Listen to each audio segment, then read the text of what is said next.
Hello guys, my name is Ruben and this is a tutorial on the new D2 Hinox warp.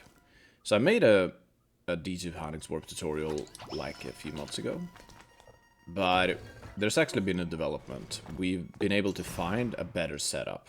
So the old setup, there was basically 1/3 of a chance you getting past the D2 Hinox warp. With this new setup, there's a 50-50 chance, which is obviously a lot better. So I thought I'd make a new one. If this video is helpful, please like and subscribe to the channel. Now, let's get into it. So I'm going to start by showing off the possible outcomes. There's two outcomes. And this is a right throw, which you're going to see now.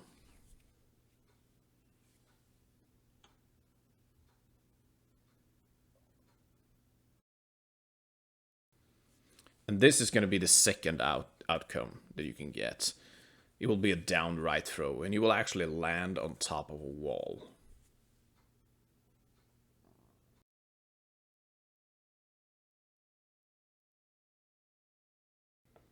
So, obviously, if you get a right throw, you just pick up the instrument, you get warped outside, and then you go back in and pick up the L1 bracelet, and then you proceed to run. Right, the run is alive.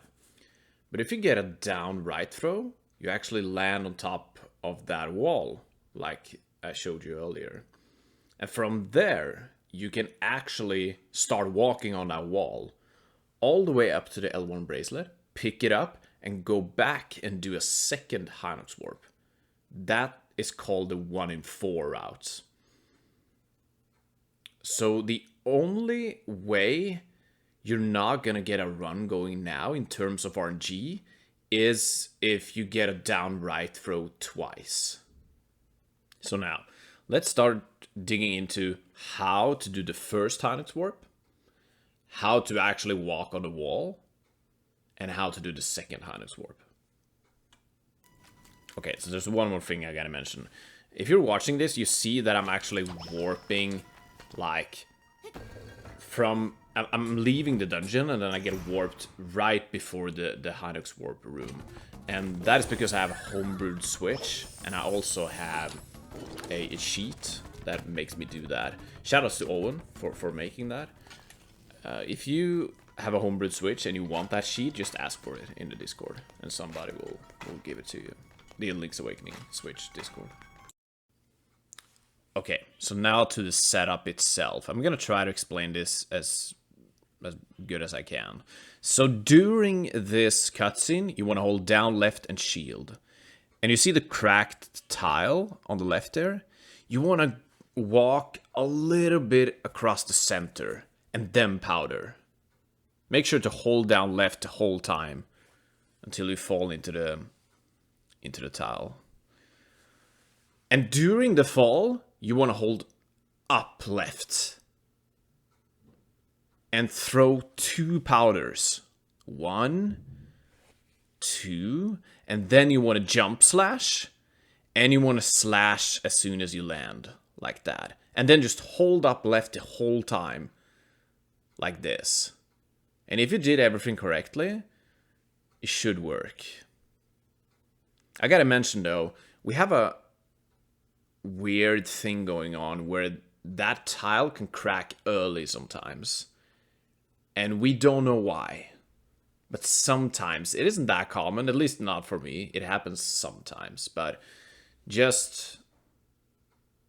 just want to let you know, basically, that it can happen, and we don't know why. But most likely, if you do it correctly, it's gonna work. Okay, so now I'm gonna try to explain the walking on the wall. The walking on the wall, when you get a down right throw, isn't the easiest thing. But in any percent, you might as well go for it, because otherwise you're gonna have to reset, right? So, get a down right throw. The first thing you want to do is hold shield and just go up a little bit. I do it really quickly, but you can do it slow, obviously, if you want to. So, as you can see here, I just hold shield, and I walk upwards a little bit. And then I walk left.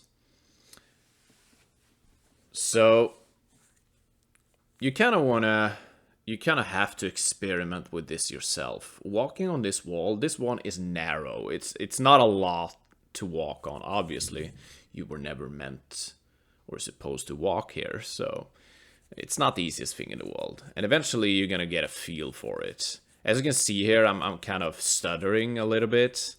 It's kind of a weird part of the wall.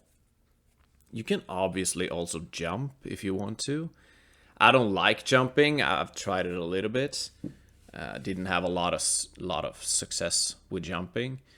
But if that suits you better, yeah, sure, you can jump. And maybe it's faster too. Here, I'm gonna walk left now.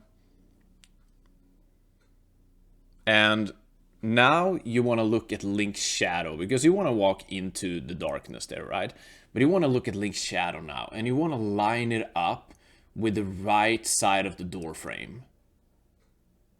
And now you want to jump and hold up left. You want to do an up left jump and just tap up left. And then you're going to land on this wall. Now you want to walk a tiny bit right.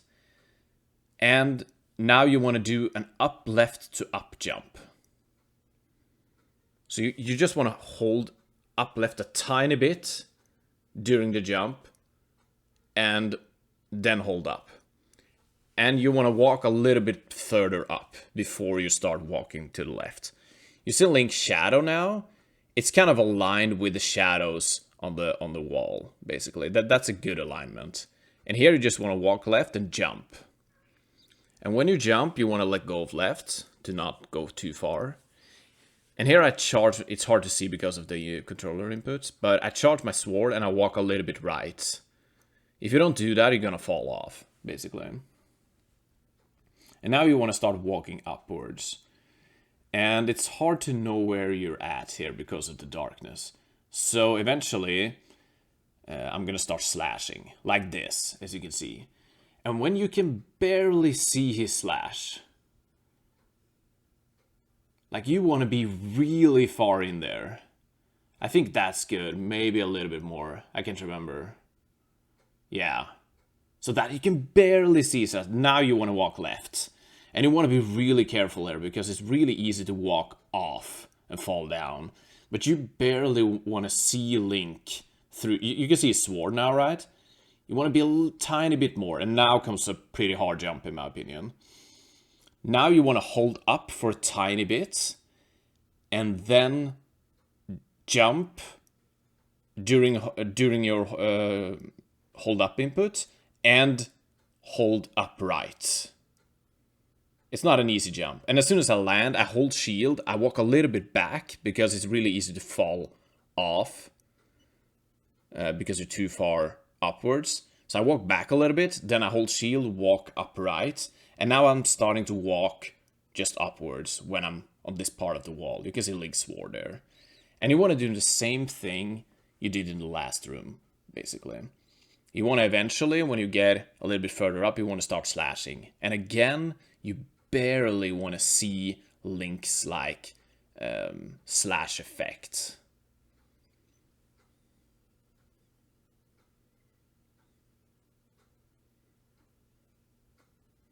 So this is gonna take some practice, and it's you're gonna develop your own visual cues eventually.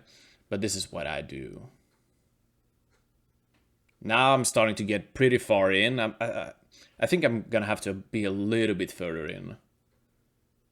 You barely want to see it, and eventually, when you're really far in, you want to jump upright and keep on holding upright. And there I do my jump. And if you did everything correctly, you're gonna land here. And obviously now you can just walk and fall off.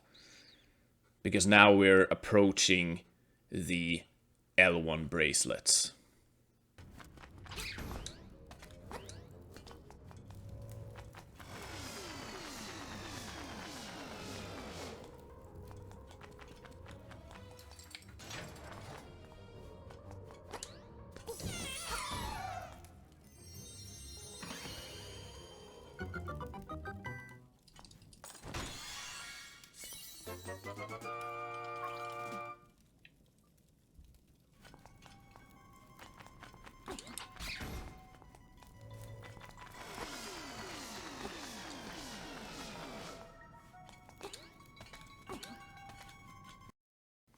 So now we're approaching the second Hinox warp.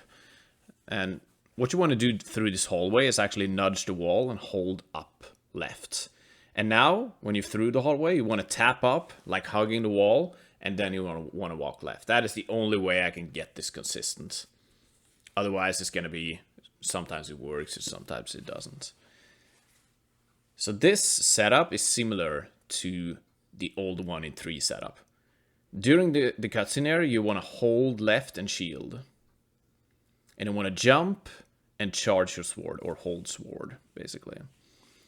And now we're not going to tap the wall 8 times, but we're going to tap it 3 times.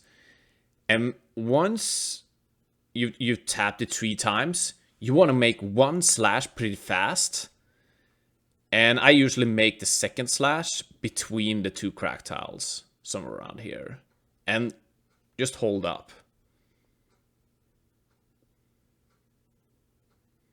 So what I didn't mention is that when you're tapping the wall, during the 3rd tap, you want to hold up. So during that animation, basically, to not waste any frames. And there you go. And this is the 1 in 4 route. This route actually saves time over getting the right throw immediately. It saves, like, for me, it saves like 15 seconds. Can save a little bit more if you're really fast on the wall, walking on the wall.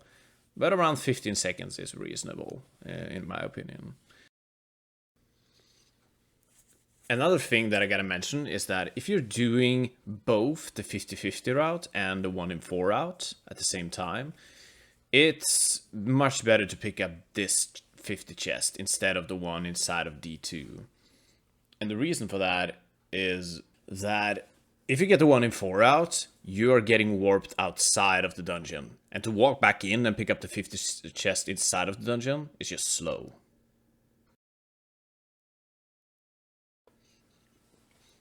But obviously, if you decide to not go for the 1 in 4 route and you only want to do the 50-50, then it's actually faster to get the chest inside of D2 instead of doing the 1 in cave. It's slightly faster though, it's not a lot, but it's optimal, I would say.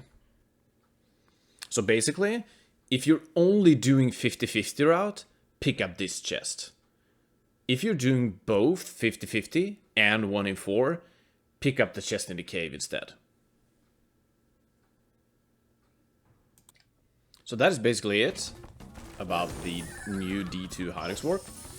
If you have any questions, just comment in the comment section, or you can ask us in the Link's Awakening Switch Discord. Thank you so much for watching, and I'll see you next time.